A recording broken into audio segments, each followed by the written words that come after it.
آبنہ Hormuz میں بارودی سرنگیں بچھانے والی ہر کشتی کو تباہ کیا جائے، کوئی تاخیر یا نرمی برداشت نہیں کی جائے گی۔ امریکن صدر کی گیدڑ بھبکی۔ ٹرمپ نے سوشل میڈیا پر بیان میں کہا کہ امریکی مائن سویپرز آبنہ ہرمز کو صاف کرنے میں مصروف ہیں۔ دعویٰ کیا کہ دشمن کے تمام 159 جہاز سمندر کی تہہ میں جا چکے ہیں۔ آبنہ ہرمز میں کارروائیاں 3 گنا بڑھانے کا حکم دے دیا۔ ٹرمپ نے بڑک ماری کہ امریکہ کو آبنہ ہرمز پر مکمل کنٹرول حاصل ہے۔ امریکی بحریہ کی اجازت کے بغیر کوئی جہاز اس اہم گزرگاہ سے داخل یا خارج نہیں ہو سکتا۔ ٹرمپ کا ایک اور مضحکہ خیز دعویٰ، کہا کہ ایران کے اندر قیادت کے حوالے سے شدید اختلافات ہیں، مختلف دھڑوں کے درمیان کشیدگی جاری ہے۔ ایرانی صدارتی دفتر کے ترجمان مہدی طباطبائی نے کہا، انصاف، وقار اور دانشمندی کی بنیاد پر مذاکرات کا دروازہ اب بھی کھلا ہے۔ ایران نے ملکی قیادت میں اختلافات کی خبریں مسترد کر دی۔ ایران نے آبنہ ہرمز میں 2 بحری جہازوں پر قبضہ کرنے کی ویڈیو جاری کر دی۔ آبنہ ہرمز کے حفاظتی انتظامات کو خطرے میں ڈالنے پر جہازوں کو قبضے میں لیا گیا۔ امریکی فوج کا بحر ہند میں جہاز پر قبضہ۔ امریکی حکام کے مطابق جہاز ایران سے تیل لے جا رہا تھا۔ میری ٹائم قوانین کا نفاذ جاری رکھیں گے، ایران کی مدد کرنے والوں کو روکیں گے۔ ایران کے نائب اسپیکر پارلیمنٹ حامد رضا حاجی نے کہا ہے کہ ایران نے آبنہ ہرمز سے گزرنے والی جہازوں پر عائد کردہ محصولات کی پہلی آمدنی وصول کر لی۔ محصولات سے حاصل ہونے والی یہ پہلی رقم ایران کے مرکزی بینک کے اکاؤنٹ میں جمع کروا دی گئی۔ خطے میں عدم استحکام کی بنیادی وجہ امریکہ اور اسرائیل کی جارحیت ہے۔ دیگر ممالک امریکی اور اسرائیلی حملوں کی واضح الفاظ میں مذمت کریں۔ ایرانی وزیر خارجہ عباس عراقچی کی جنوبی کوریا کے خصوصی ایلچی سے ملاقات میں گفتگو۔ ملاقات میں ایران کے خلاف امریکی اور اسرائیلی حکومتوں کے جرائم سے آگاہ کیا۔ کہا کہ ایران بین الاقوامی قانون کے تحت اپنی سلامتی اور مفادات کے دفاع کے لیے اقدامات کر رہا ہے۔ ان اقدامات کے نتائج کی ذمہ داری جارح قوتوں پر عائد ہوتی ہے۔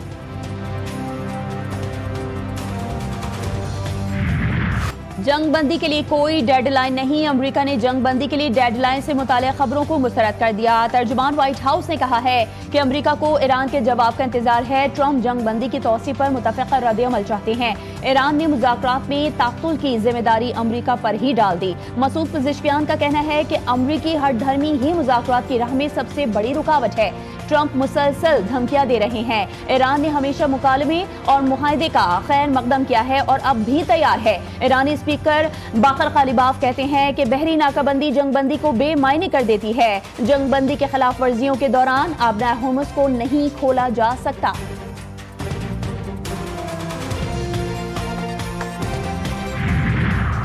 ڈونلڈ ٹرمپ انتظامیہ ایران جنگ میں شدید دباؤ کا شکار، ٹوٹ پھوٹ جاری۔ امریکی سیکرٹری آف نیوی عہدے سے فارغ۔ امریکی محکمہ جنگ نے جان سی فیلن کے استعفے کی تصدیق کر دی۔ امریکی بحریہ چیف جان سی فیلن کی مدت ملازمت میں ایران نے خوف کی علامت امریکی بحری بیڑے ابراہم لنکن کو نشانہ بنا دیا تھا۔ امریکہ کو ہزیمت کا سامنا تھا۔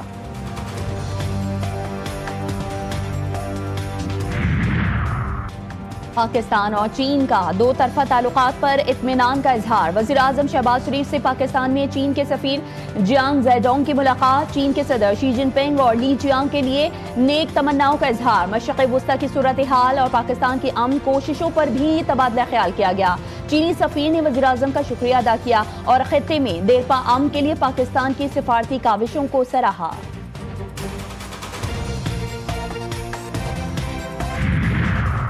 وزیر اعظم اور فیلڈ مارشل امریکہ ایران مسئلے کے حل کے لیے ہر سطح پر کوششیں کر رہے ہیں۔ وزیر داخلہ محسن نقوی کی امریکی ناظم الامور نیٹلی بیکر سے ملاقات میں گفتگو۔ ڈونلڈ ٹرمپ کی جانب سے جنگ بندی میں توسیع کو خوشائند قرار دیا۔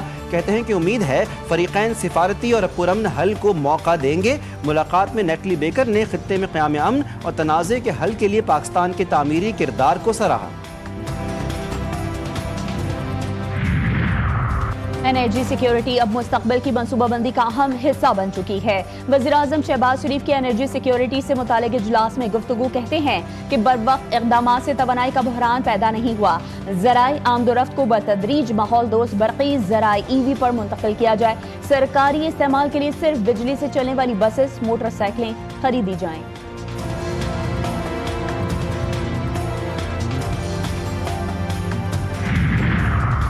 عالمی منڈیوں میں تیل کی قیمتوں میں اضافہ، برینٹ کروڈ آئل $103 فی بیرل کا ہو گیا، WTI کروڈ آئل کی قیمت $94 فی بیرل ہو گئی۔ پاکستان اسٹاک ایکسچینج میں شدید مندی، 100 انڈیکس میں 2405 پوائنٹس کمی، ریکارڈ مارکیٹ 1,69,173 کی سطح پر بند۔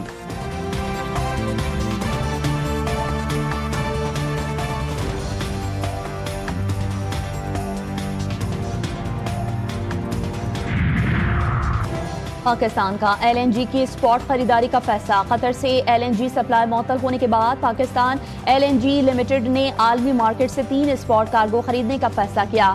PLNG کا کہنا ہے کہ بڈز 24 اپریل تک طلب کی گئیں۔ LNG کارگوز کے لیے بڈز 24 اپریل کو ہی اوپن کی جائیں گی۔ پہلے کارگو کی سپلائی 27 سے 30 اپریل کے لیے ہوگی۔ دنیا تاریخ کے سب سے بڑے توانائی بحران سے دوچار، عالمی توانائی ایجنسی کے ایگزیکٹو ڈائریکٹر فاتح بیرول نے خبردار کر دیا، کہا کہ آج کی صورتحال کے مطابق دنیا یومیہ 1,30,00,000 بیرل تیل سے محروم ہو چکی ہے۔ یہ اب تک کا سب سے بڑا خسارہ ہے۔ توانائی بحران پر خاتمے کا واحد حل آبنہ ہرمز کا مکمل کھلنا ہے۔ جنگ بندی کے باوجود اسرائیلی فوج کے غزہ میں وحشیانہ حملے، 3 بچوں سمیت 8 فلسطینی شہید، 21 زخمی ہو گئے۔ اسرائیلی ڈرون نے بیت اللہیہ میں ایک مسجد کے قریب فلسطینیوں کے ایک گروپ کو نشانہ بنایا، 5 فلسطینی جان سے گئے۔ المغازی میں گاڑی پر ڈرون حملے میں 3 فلسطینی شہید۔ حماس کے ترجمان حازم قاسم نے ان حملوں کو ہولناک قتل عام قرار دیتے ہوئے اسرائیل پر جنگ بندی معاہدے کو ناکام بنانے کا الزام لگایا۔ ترجمان کا کہنا تھا کہ مسلسل حملے امن کوششوں کے لیے سنگین خطرہ ہیں اور کشیدگی میں مزید اضافہ کر رہے ہیں۔ جنگ بندی کے باوجود لبنان پر اسرائیل کے حملے، جنوبی لبنان پر حملے میں خاتون صحافی امل خلیل سمیت 5 افراد شہید، صحافی زینب فرج شدید زخمی۔ لبنانی میڈیا کے مطابق خاتون صحافی التیری میں ایک گاڑی پر حملے میں شہید ہوئیں، 2 افراد کوریج کے لیے ساتھ موجود تھے۔ اسرائیل نے جان بوجھ کر انہیں نشانہ بنایا۔ فضائی حملے میں امل خلیل ملبے تلے دب کر جاں بحق ہوئی۔ لبنان اور اسرائیل کے براہ راست مذاکرات مؤخر، لبنانی وزیر اعظم نواب سلام کا کہنا ہے کہ امریکہ اسرائیل پر اپنے مطالبات نرم کرنے اور جنوبی لبنان سے انخلا کے لیے دباؤ ڈالے۔ حزب اللہ کے سینئر رکن پارلیمنٹ حسن فضل اللہ نے کہا ہے کہ اسرائیل کے ساتھ براہ راست مذاکرات ایک بڑی غلطی ہوں گی۔ اسرائیل معاہدے کی پابندی کرے تو حزب اللہ بھی جنگ بندی جاری رکھنے کا خواہاں ہے۔ جلا وطن ایرانی رہنما رضا پہلوی پر جرمنی میں ایک شخص نے کیچپ پھینک دیا۔ سماجی کارکن نے امریکی اور اسرائیلی جارحیت کی حمایت کرنے پر ان پر احتجاجاً کیچپ پھینکا۔ پولیس نے مشتبہ شخص کو حراست میں لے لیا۔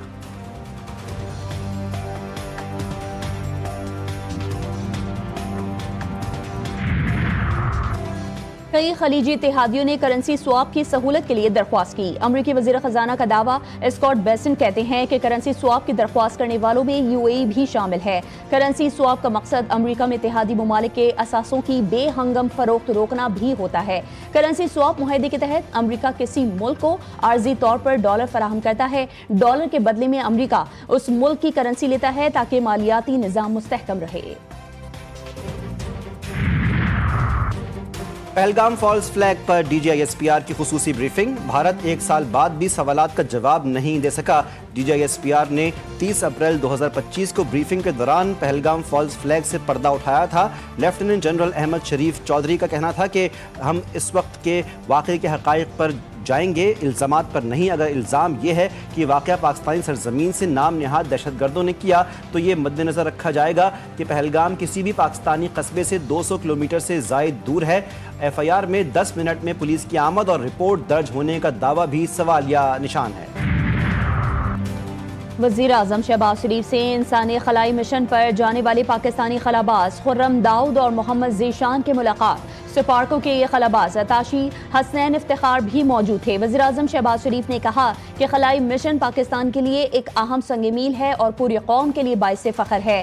نوجوان خلاباز پاکستان کی تاریخ میں ایک نیا باب رقم کریں گے۔ خلابازوں کی محنت اور لگن قابل ستائش ہے اور چینی تعاون سے یہ مشن دونوں ممالک کے برادرانہ تعلقات کو مزید مضبوط بنائے گا۔ لاہور میں قتل کی لرزہ خیز واردات، 3 معصوم بچوں کا قتل۔ واقعہ اشرا کے علاقے میں پیش آیا۔ گھر سے 3 بچوں کی لاشیں ملیں، تیز دھار آلے سے گلا کاٹ کر قتل کیا گیا۔ بچوں کی عمریں 5 سے 9 سال کے درمیان ہیں۔ بچوں کے ماں باپ اور چچا کو بھی حراست میں لے لیا گیا۔ پولیس کے مطابق بچوں کے قتل میں والدین ملوث ہیں۔ وزیر اعلیٰ پنجاب کا بچوں کے قتل پر شدید دکھ اور افسوس کا اظہار۔ واقعے کا فوری نوٹس لیتے ہوئے متعلقہ حکام سے تفصیلی رپورٹ طلب کر لی۔ معصوم بچوں کے قاتلوں کی فوری گرفتاری کا حکم۔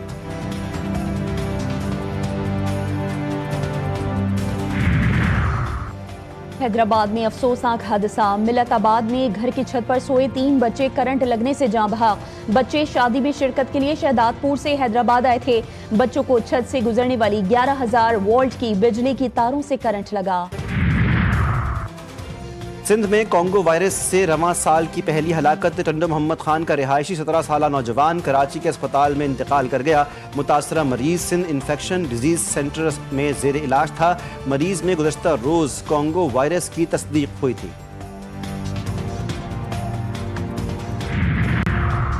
پاسداران انقلاب نے بچوں کی خواہش پر میزائل کو نیلے رنگ میں رنگ دیا۔ اس سے قبل بچوں کے لیے میزائل پر گلابی رنگ کیے گئے تھے۔ اس اقدام کو ایک علامتی اور عوامی رابطہ مہم کا حصہ قرار دیا گیا۔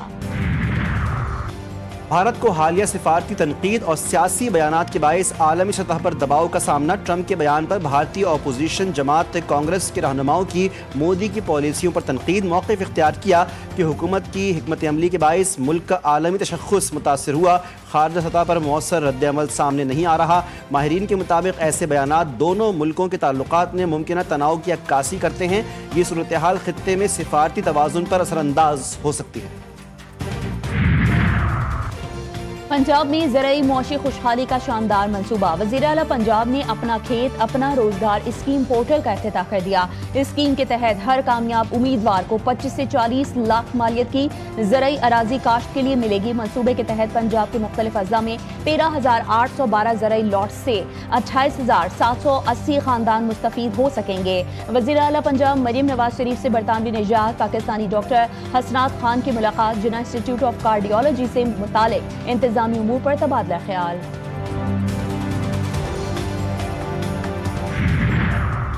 امیر جماعت اسلامی نے پیپلز پارٹی کو پھر آڑے ہاتھوں لے لیا۔ حافظ نعیم الرحمان بولے، یونیورسٹی روڈ دنیا بھر میں مذاق بن گئی ہے، تاریخ پر تاریخ آتی ہے مگر یونیورسٹی روڈ نہیں بنتی۔ کریم آباد انڈر پاس میں پتلی 2 گلیاں بنا کر 4 ارب روپے پھونک دیے۔ ترجمان سندھ حکومت گنہور خان اسران کا حافظ نعیم الرحمان کی پریس کانفرنس پر رد عمل، بولے الزامات اشتعال انگیز بیانات اور حقائق کا مسخ کر کے عوام کو گمراہ کرنا جماعت اسلامی کا وتیرہ ہے۔ کریم آباد انڈر پاس اور دیگر ترقیاتی منصوبوں پر تنقید محض سیاسی پوائنٹ اسکورنگ ہے۔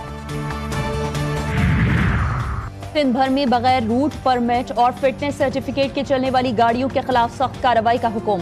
سینئر صوبائی وزیر شرجیل انعام میمن کا کہنا ہے کہ درست روٹ پرمٹ اور فٹنس سرٹیفکیٹ کے بغیر چلنے والی پبلک سروس گاڑیوں کے خلاف سخت کارروائی کا فیصلہ کیا گیا ہے۔ ڈپٹی کمشنرز اور chairman district regional transport authorities کو مراستہ جاری کر دیا گیا۔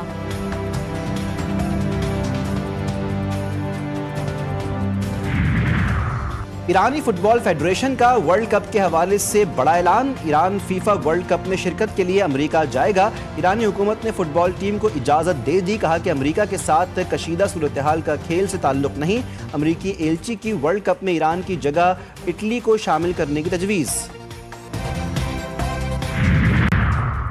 نشہ آور شے استعمال کرنے کا الزام، ڈوپ ٹیسٹ معاملے پر قومی آل راؤنڈر محمد نواز نے تحریری موقف سے آئی سی سی کو آگاہ کر دیا۔ محمد نواز اس وقت پی ایس ایل میں ملتان سلطانز کی نمائندگی کر رہے ہیں اور موجودہ قوانین کے تحت انہیں کھیلنے کی اجازت ہے۔